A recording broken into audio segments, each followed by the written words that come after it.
The American embassy in Tehran is in the hands of Muslim students tonight.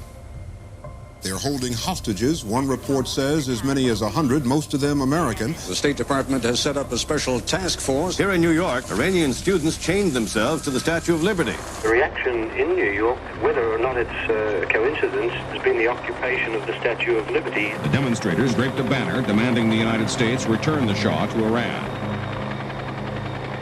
My mother-in-law, she would keep the radio on all night, and it was the first thing that she heard. Reports say as many as 90 Americans may be involved. Others say as few as 35. We hadn't had any calls from the State Department. It just came across as a news report. The government would not release the names of any of the people who were being held. At a news conference inside the compound, we were shown photographs taken yesterday of U.S. Marine guards at the embassy after they were taken prisoner and blindfolded by their captors. Outside the compound, give us the Shah, they cried, and we will free the Americans. The U.S. does not have a great number of options in dealing with what is a very sensitive situation in which there is no central authority. But one thing is certain. There will be no bowing to the mob's demand for the return of the Shah. In answer to the question, are we considering handing him over, or are there any plans to do so or to meet that demand? The answer is no. Your Highness, could I talk to you for just a minute? How is your husband? He's fine, thank you. Because of what's happened in Iran, would you consider going to another country for treatment? They invaded a sacred part, the embassy. An embassy is a sacred part of any nation. That's what they invaded. The Ayatollah is condoning this, and we want them! There was demonstrations in the United States against Iran. The Americans were very angry, and rightly so. Despite a police ban, up to 1,000 Iranian and anti-Iranian demonstrators massed in Beverly Hills. The Iranians outnumbered and targets of violence. There is little sympathy for Iranian students supporting the takeover. Given the fact that most of the Iranian students here in the United States are receiving the benefits of American education and at the same time supporting your student counterparts in Iran who are holding Americans hostages, the American public has begun to ask, should you be allowed to stay in the country? I think the Iranians, if they don't like our government and they don't like our systems, I think they need to go back to Iran. Sick of being stonewalled. We're not going to take it anymore. We're sick of it.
In 1979 was a time in American history when we weren't feeling very good about ourselves.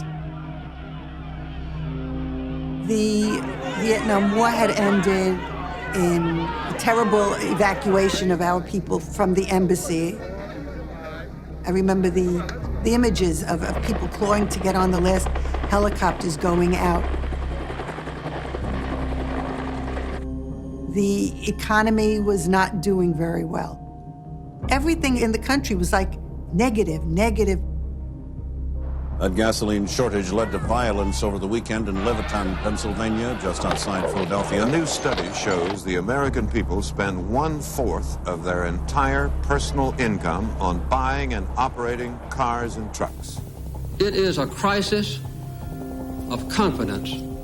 It is a crisis that strikes at the very heart and soul and spirit of our national will. America had just been battered from one side to another. We have another oil crisis, so that basically people were waiting at the pumps. The economy was tanking. Everything seemed to be going wrong at the same time. And this simply added to that sense.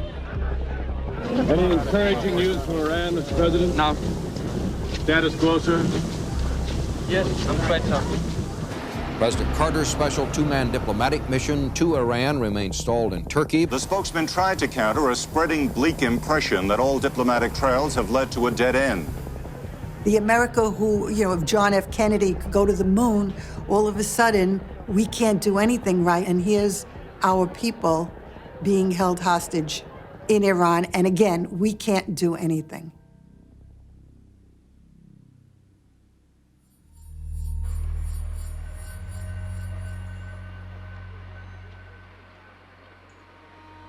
Initially, it wasn't easy for anybody to get into Iran the first few days after the seizure of the hostages. But then the Ayatollah and his supporters realized that this was a wonderful way to get the world's attention and a wonderful platform for their anti-American message was to let the press in. So then the press corps came in in droves, and I was among those people who were allowed in. At the embassy today, members of the Revolutionary Guard. What made it riveting was that they had been able to do this, that they'd been able to seize American diplomats and, the odd Marine and hold them hostage inside the American embassy, which they had occupied, 3,000 of them apparently, in total defiance of international law.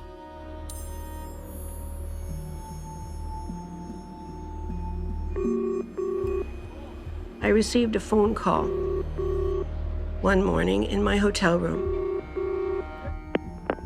It was this voice saying, "This is the students, followers of the Imam's line. We are calling you from the nest of spies to tell you to be here at 9 o'clock because we have revelations to make."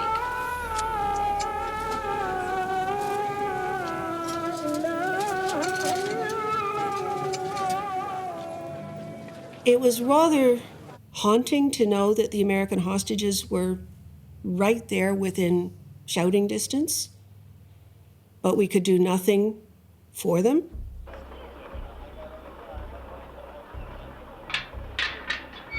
We were taken into one of the Marine Guard huts, I believe it was, where the students would hold their press conferences. The main reason of our occupation in United States Embassy is to attack to America and his action and the expulsion of Shah from America. They were very naive if they thought that the United States could just hand the Shah over. If America doesn't answer to our demand, we will never release the hostages and we will never release the embassy. In case if United States decide to do something to release these hostages, you must be sure that they will definitely be killed. I'm not even sure they fully understood that seizing the embassy was an act of war. As far as we knew, everybody in the embassy had been taken.